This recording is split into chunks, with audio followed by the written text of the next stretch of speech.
Karibu. Asante. Assalamu alaikum. Waalaikum salaam. Karibu. Asante, za siku nyingi. Salama tu. Karibu. Salama, asante. Mbona umepotea hivyo rafiki yangu? Majukumu. Majukumu. Si unajua mambo ya familia tena. Da.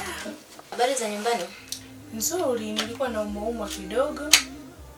Nimeamua nje kutembelea. Mbona sijakuona siku nyingi?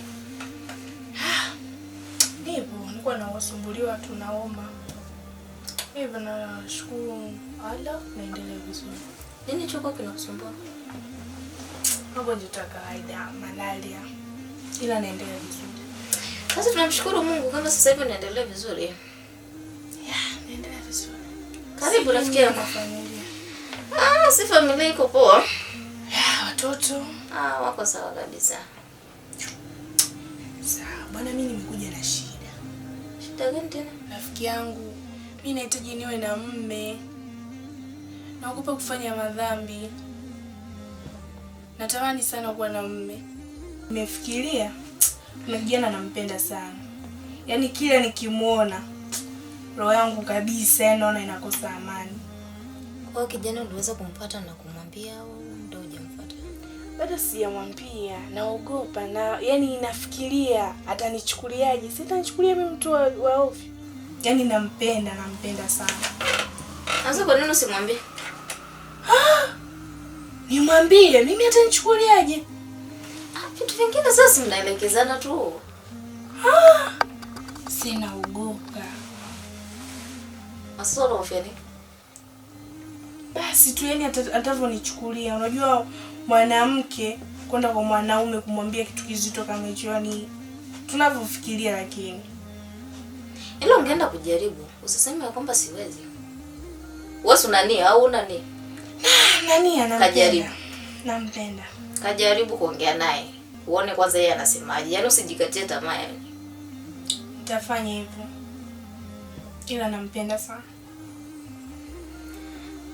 Una bodi, inabidi uongee naye ili ujue kwamba mnafikia wapi.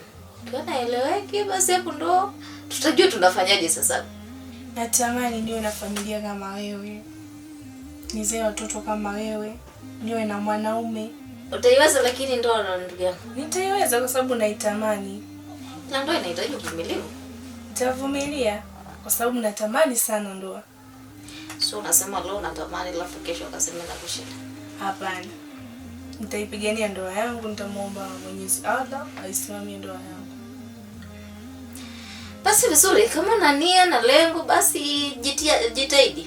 Utapata huyo mwanaume kama kaongea naye kwanza, maana hatuwezi tukaanza kutoa majibu ingali hatujajua kwamba na mpango gani au amekwambia nini huyo mwanaume. Sawa. Nitajaribu kumwambia na muomba Mwenyezi Mungu anipe jibu linaloeleweka. Basi nitashukuru kama nitapata ndoa. Lakini pamoja na yote nitaingia kwenye ndoa. Nitafanya shughuli gani? Nataka nikushauri kazi kufanya. Ndio. Sababu siwezi jua mwanaume anafanya kazi gani. Anaingiza hela hivyo yani na mimi inabidi nifanye biashara kwa sababu pale itakuwa tayari ni familia. Na siku zote uweze ukaishi kwa kumtegemea mtu. Inabidi ufanye kazi yako binafsi. Unaweza kutafuta yani hata kama huna mtaji au huna hela, unaweza kaja hata kuniazima mimi. Hata shilingi 5,000 tu ukaanza hata kazi ya kuuza hata viazi tu. Sawa. Sawa. Kama una nia lakini. Na nia? Maana uweze ukasema siku zote namtegemea mtu.